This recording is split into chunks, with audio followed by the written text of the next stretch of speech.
भजना शिव गुरु जी के जिंदगी उधार हो जाई। ये भैया ये बहना फेरी दीहन गुरु जी नजरिया तो सबके नैया पार हो जाई। ये भैया ये बहना फेरी दीहन गुरु जी नजरिया तो सबके नैया पार हो जाई। मन से भजना शिव गुरु जी के जिंदगी उधार हो जाई। मन से भजना शिव गुरु जी के जिंदगी उधार हो जाई। ये भैया ये बहना फेर दीहन गुरु जी नजरिया तो सबके नैया पार हो जाई। ये भैया ये बहना फेर दीहन गुरु जी नजरिया तो सबके नैया पार हो जाई। हेलो हेलो ए बाबू जरा उठाओ यार।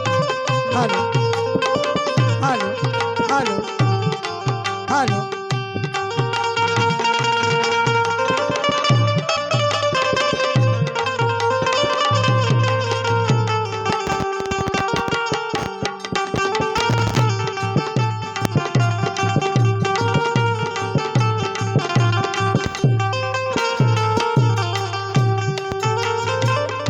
कहेलन हरेंद्र भैया और नीलम दीदी। कहेलन हरेंद्र भैया और नीलम दीदी। छोड़ा ज्ञान गीता अपनावती विधि। छोड़ा ज्ञान गीता अपनावती विधि। और छोड़ा माया के बजारिया।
दया मांग गुरु जी से हथवा पसार के। दया मांग गुरु जी से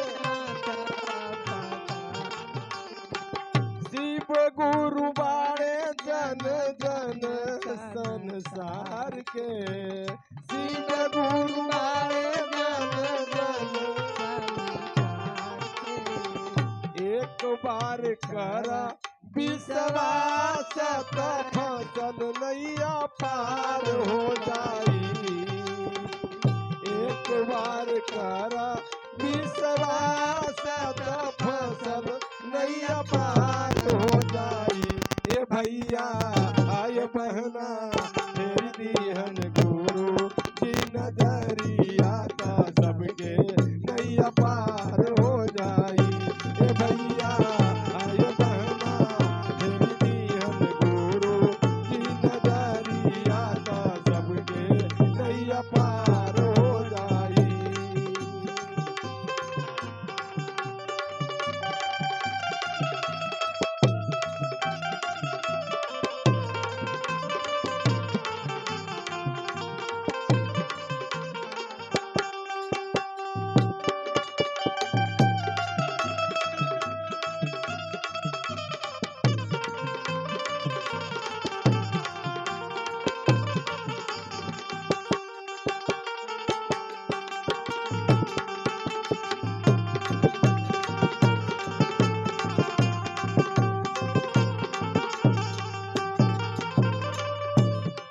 और क्या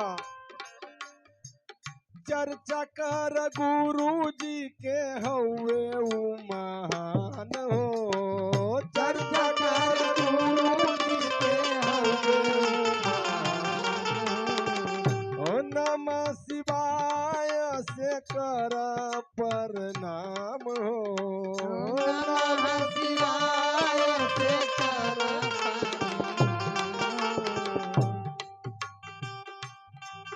वो बहुत बदमाश है, उसको बहुत धन हो गया है। नमः शिवाय भी चल रहा है, ये भी चल रहा है। ये छल है ना, मनमा में छल जब रखावा तब भजलो बेकार हो जाई।